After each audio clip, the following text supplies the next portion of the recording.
J'ajoute quand même que la question centrale, ça sera naturellement l'implication ou pas des Américains. Oui. Les services de renseignement et les think tanks disent ça sera, s'il y a une attaque russe d'ici 3-4 ans, ça peut l'être en tout cas.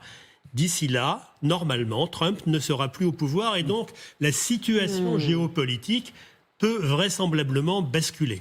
Sauf si c'est J.D. Vance qui est élu après, après Trump. Attendons un petit peu. Et ça ne changera pas grand-chose. Laissons passer les élections de mi-mandat. Vous avez raison. On s'en reparlera après. Non, tout ça est très intéressant et évidemment très théorique, vous l'avez souligné. Dans le rapport d'Olifri, donc on parle de 30 pays de l'OTAN, ça veut dire qu'ils ont exclu dans leur décompte les États-Unis et la Turquie. Il y a aussi tout simplement un problème très politique. C'est-à-dire que, vous le savez, le déclenchement de l'article 5 de l'OTAN n'est pas automatique. C'est-à-dire qu'en cas d'agression, les 30 pays devront ensemble se réunir et envisager une réponse. Donc il y aura un problème de décision politique à un moment donné si malheureusement on se retrouvait dans un tel scénario, tandis que de l'autre côté, la décision politique elle est plus simple, elle est prise par un seul homme. C'est Vladimir Poutine, qui est un autocrate, qui a des visées impérialistes sur l'Ukraine en ce moment. Donc il y a aussi une facilité, j'imagine, de déclenchement des ordres, de contrôle